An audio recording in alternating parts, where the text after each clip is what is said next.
Welcome to Inside Marketing with MarketSurge, your front row seat to the boldest ideas and smartest strategies in the marketing game. Your host is Reed Hansen, Chief Growth Officer at MarketSurge. Hello and welcome back to Inside Marketing with MarketSurge. And today we're joined by someone who sits at the intersection of data, consumer psychology, and the future of AI-powered marketing. It's Russ Evans, partner at ZS, a global consulting powerhouse with over 13,000 employees across 35 offices.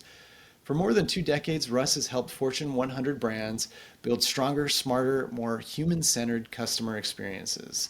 He leads ZS's B2C practice, where he focuses on helping brands turn raw data into relationships, insights into innovation, and customer behavior into bottom-line growth. And today we get him all to ourselves. Russ, welcome to the podcast. All to yourselves, for better or worse. Yes, such a pleasure. Thanks for having me.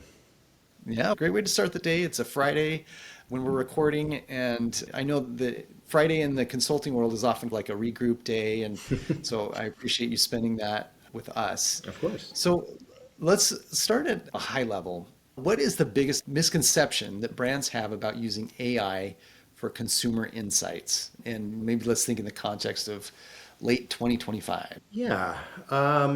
I don't know how pervasive this misconception is currently, even as of maybe a year ago. I think there was still a healthy dose of skepticism that AI had a role in generating insight and knowledge and intelligence about customers and consumers. And I suspect that's been fairly put to rest here. And so it's a matter of where, not if, perhaps. It has become a pretty ubiquitous tool across the process to generate insight about customers and consumers. Everything from, even figuring out what question to ask in the first place to, okay, I'm asking a question, what data do I need? And then the analysis process itself.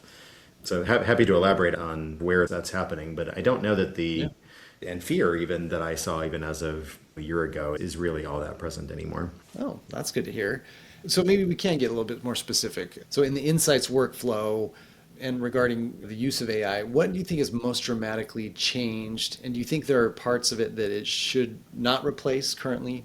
Yeah. It could always get better, but do you think there's some specifics we could talk about? Sure. Yeah. Happy to get specific across the workflow itself. And I think there's good examples of brands of all sizes playing it. And maybe that is a misconception too, is that, it's very expensive and I need a enormous team or a tech team or a lot of investment to use some of these tools and approaches, which I think is less and less true as well. I'll back up to that very first step of even what questions should we even ask? There are a lot of great tools and approaches now leveraging AI to help even inform that. A lot of larger enterprises, for example, have invested in knowledge management platforms that help curate and gather all of the things they already know, whether that's past market research or other analytics that have happened. And those have gotten much better with the introduction of generative AI in particular, in being able to respond to questions. I want to know everything about my brand awareness or about this audience. Here it is, and it's all synthesized and summarized. So you know what you're starting with as a way to figure out what gaps remain, what questions do I need to still ask. But even on a smaller scale, just going into your favorite LLM chat interface and brainstorming about, I am this type of person in this type of role, what questions should I be asking? They've gotten quite helpful in a thought partner kind of capacity. Okay, you've got that question, getting data, the next step. Lots of tools and capabilities these days to democratize things that were either previously quite expensive or required more advanced knowledge to really execute. So for example, tools like Bolt Chat and Outset that have really helped brands of all sizes do qualitative research quite efficiently and effectively, where you as a human can say, here's the types of things I'd like to know, and then AI will help drive a conversation at scale with a lot of whoever you're trying to go talk to. And it's not as clunky as you would think. Like, they've gotten pretty sophisticated, and those are affordable, easy to use tools that have really opened up access to new sources of data.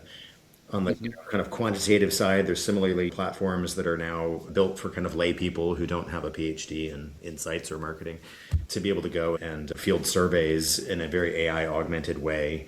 SiteX is one that we work with a lot, for example. And then there's a lot of tools out there that can help unlock data that maybe brands have been sitting on. Unstructured data are full of insights. ZS does a lot of this with tools we've built to go into long form social media types of data or product reviews, which are just full of rich information about who people are and what they want and why that stuff out there is either doing it for them or not. Previously pretty hard to unlock with kind of older generations of analytics and classical AI, but pretty easy to do now, even with just off the shelf kind of LLMs. You know, a lot of these tools now, then I've got the data, but like I need to do some fancy analysis. They're starting to have that built in a very easy to use fashion. So like even Copilot in Excel is getting pretty decent for your kind of run of the mill sorts of analytics.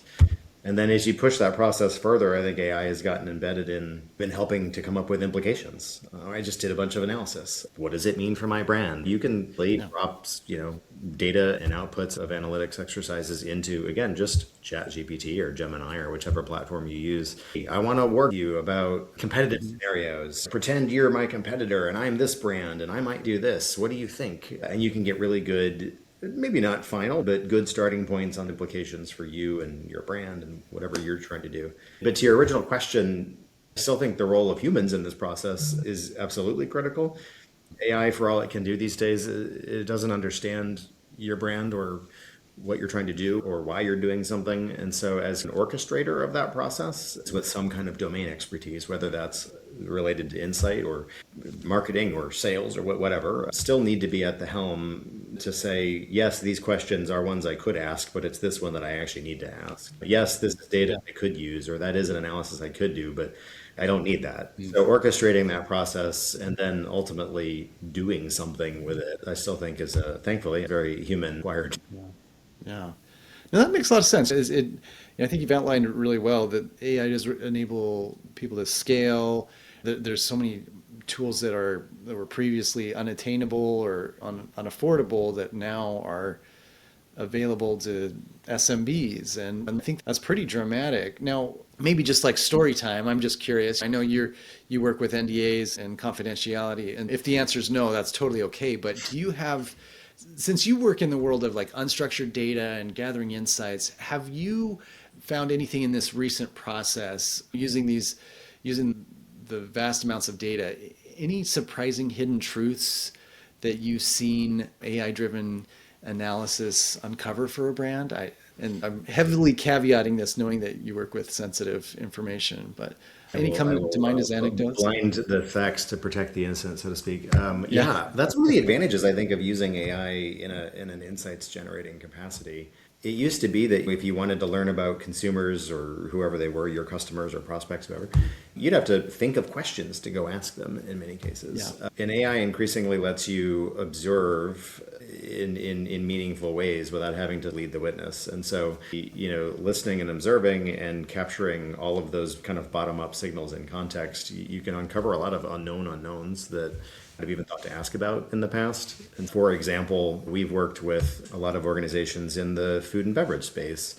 And there's all sorts of weird stuff people do with food that creates opportunities for brands that they didn't know about. So for example, marshmallows, like not a category I had thought a lot about, if I'm being honest. I was pretty clear on what you do with marshmallows, or so I thought. But one of the things we found was the little mini marshmallows. People were taking them in their cars and using them as a portable sweetener for coffee. Because it doesn't really matter if they go stale. I'm going to throw them in liquid and have them dissolve anyway. They taste good. They dissolve easily. They're portable. And that was just a whole new way to use marshmallows that our client in that case had never really thought of. If you look at things that are pretty common now too, protein in coffee. It must be early in the morning. I'm giving you 2 coffee examples. Like that's a whole subcategory now. There's whole products really designed for protein that is in coffee or mixes well with coffee and other liquids. But that was a trend that you could pick up on using AI years ago when it was some wacky genius somewhere thought of putting protein powder in coffee and talked a lot about it. And so you can go through these AI approaches and find those hidden gems a lot easier before you would have even known to ask about something in more traditional approaches. Yeah, and so building off that, customer journey building and mapping is really critical. I think that's an end goal of a lot of these endeavors. And I think, as you said, like AI helps you ask what you're not seeing. Are you seeing any common blind spots that some brands are having when they're mapping their customer journey? Has this been revelatory that like brands really just don't think about the point of sale or something. Like for instance, what step of the journey have they been neglecting that AI really helped them figure out? Yeah, I'm a huge nerd, and so journey mapping is a passion of mine because I think it's one of those tools that brands, every brand of any size or industry or category, should have. But and I don't even think brands would disagree typically, but it's Sure. also one of those areas where they're often not very effective and they're done in a thousand Okay. different ways, and Okay. Sure. 999 of them are not terribly good. I will happily geek out about that. But of the myriad things that I commonly see that are maybe problems with journeys, an altitude and structure problem, pretty common. A lot of us have a soup of journeys. They've built them over the years. Different parts of the businesses have built different types of journeys. Some of them are high level, kind of broad customer experience oriented. Some are micro journeys. They don't connect with each other, and they're causing just chaos and confusion. And so I think that's one of the bigger problems is just journeys. How do you start with a singular overarching view of your relationship with a customer, and then you can double and triple and quadruple click into parts of it, but they should nest into each other in a structured way so that they all speak to each other. So that tends to be a big gap. Not being too myopic on just the things that I do today is another challenge. I was with Okay. a brand in the travel space, I'll say a couple, I guess, months ago at this point, and I'm paraphrasing, something to the effect of our journey starts when that traveler gets to the airport. And I was like I'm a traveler, and my journey certainly starts well before I arrive at an airport in ways that Yeah. would influence how I think about brands in that space or whether or not I'm going to use one or the other. And so thinking about the things you literally do right now, you're probably missing a lot of opportunity upstream and downstream of those in ways that are actually really relevant to you that you could be doing at something. Or if you're only focusing on channels and touch points that you use today, you may be ignoring the fact that your customers are doing a whole lot of other stuff that influences how they think about you. So that's Sure. another big one. How brands activate journeys, I think, is another kind of pain point I've seen a lot. So knowing the customers and what's happening with them, super important, of course, but that's only half the equation. Yeah. If you don't then look at half, which is what are we doing across that journey in a very Yeah. methodical and purposeful way? What are our objectives? I know what the customer is trying to do and may have dissatisfaction, but what are we doing about it in a way that brings Yeah. together all the parts of your organization, whatever that is? Who needs to be capturing data here so that we can use it down here? What tools and tech do we need to be creating an experience here and here? What KPIs matter across that whole experience? How are we going to measure ourselves? Which actually is another challenge too. Now that I'm on a roll, I'll pause, I promise. But No, how do you keep rolling. define KPIs in a way that you can track these over time so that the journey doesn't become this kind of static thing that lives on a shelf, but it really should be the framework that the whole company is using to drive engagement. And it should be living Yeah. and breathing and updating and like, how are we doing? We've improved this part because, and we know that because there's a KPI here that we can, changing. We've all agreed that's the right KPI. And so having a way to actually view the journey as a living and breathing kind of blueprint for our business, I think is another big miss for a lot of organizations. Yeah. You've been doing this for a long time, working with consumer insights, and have probably been aware of the vast amount of the data, our increasing ability to work with it and analyze it. Do you see, and currently, and I'll just go back, I used to work in the tech space I was selling like SAP HANA, and was very familiar with what IBM was doing with Watson. And the hope was even then that they were going to uncover all sorts of insights just by threw a bunch of unstructured data at it, and the hope was that tech would just sort it out. Fast forward to today, we're still getting pieces out of that. Do you think, how realistic would it be in the near future that AI can be somewhat proactive, that we could just throw massive amounts of data at it and that it can extract insights? How do you feel about that potential in the next few years?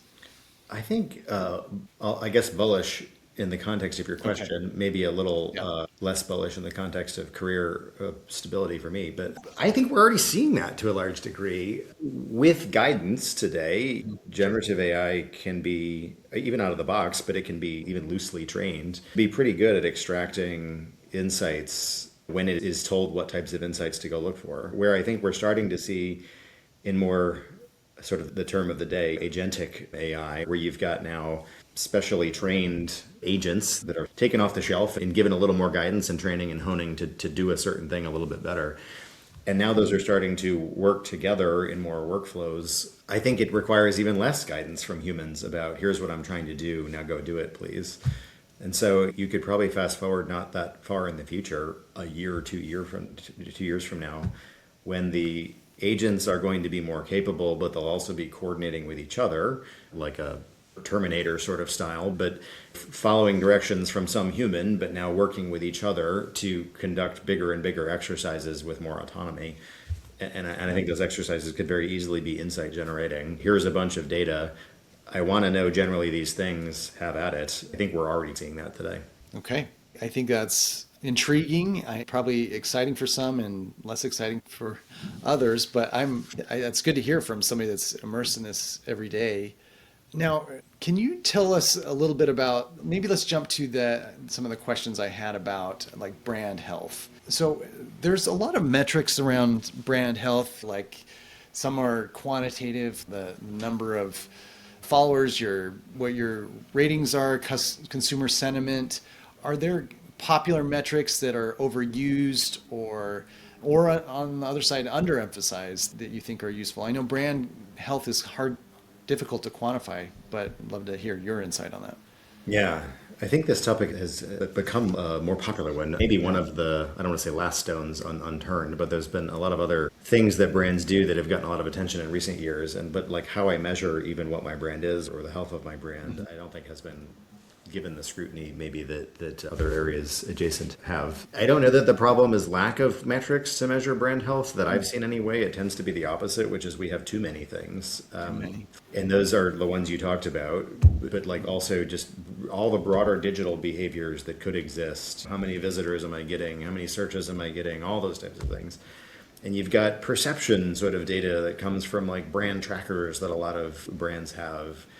Are you aware of me? Are you considering me? All those types of things. How likely are you to buy? And then you've got like all the stuff I'm doing as a brand, like my spend data, and here's all the time deployed. And the problem that I've seen most commonly is that none of these things talk to each other. So I get 6 different views of what my brand is and how it's performing. And then none of those things actually talk to what I care about, which typically is sales and revenue and profitability, because they all live in their little silos. And so the thing we've been trying to do a lot more of these days is how do you bring all that together so that you've got, I spend money over here. It should do things, hopefully, if I'm doing it well, behaviors in customers or perceptions in customers. And then that should ultimately drive whatever business outcome. This is selling a thing. So bringing all that data together, figuring out then, to your point, about, okay, in the 100 KPIs I could care about, which ones actually matter, which are the ones that actually do drive sales. And then building an ecosystem that lets you have clarity, finally, about I'm going to spend money here and it's going to do this to these KPIs, the 5 or 6 or 7 that I actually have to care about. And then it should drive sales or, again, whatever the thing is at the end of the day. And having that kind of integrated ecosystem to finally answer questions like how much is my brand even worth, or should I be spending money on brand building or sales, or my awareness levels went up by 2%. Is that good? Do I care? Is that enough? You can now finally actually answer those types of questions if you bring all that data together, which is a fairly complicated analytical exercise. But even if you don't have the ability to do that, I think just conceptually thinking about bringing these things together and going through a brainstorming exercise of all the ways that you would want to measure brands and being a little more comprehensive than some tend to be historically. It isn't just awareness. It isn't just clicks. But think about all the ways that your brand actually engages with your customers across all the facets that could influence them, and pick a KPI or 2 from each of those different facets. And now that's how you understand brand. It's not any one of those. It's this holistic collection. You can still do that exercise with all of the fancy math and analytics, perhaps, to even start getting a sense for how to think about your brand and how effective we are in ways that I don't see a lot of organizations doing real effectively today. Yeah, no, that's helpful. Russ, I feel like I'm not doing you justice in just 25 minutes or so of interviews. I feel bad about that. I also feel bad about the limits of my understanding on this topic, that I'm also just scratching the surface with my questions. You probably have volumes of information that we just wouldn't be able to get to. But for people that are more interested in learning and getting deeper with you, where are the best places that they could find you, work with you or the ZS practice to improve their brand, get deeper customer insights? What are the best ways to find you? Good old-fashioned zs.com is probably the easiest. There's a lot of folks. By the way, you're being very kind. I think the translation for what you said is, you seem like you could geek out for hours, and I don't think listeners want to have that. And so you were much more polite in how you phrased it. But yes, there's myself and other geeks like me who would be to have those conversations. So zs.com, probably the best way to find us. Great. Fantastic. Russ, it's been a pleasure. And it is nice to talk to somebody that's really immersed in a topic like you are, like consumer insights and the way that AI is affecting. It's really where the rubber meets the road, I think, for the actual utility of AI, not just talking about it in generalities. So that's really helpful. But thank you so much for joining us today, Russ. It's been a pleasure. Thanks for having me. Want to stay ahead of what's actually working in marketing right now? Head over to MarketSurge.io and see how we're helping businesses grow smarter, faster, and louder. That's MarketSurge.io, because your next breakthrough shouldn't be a guess.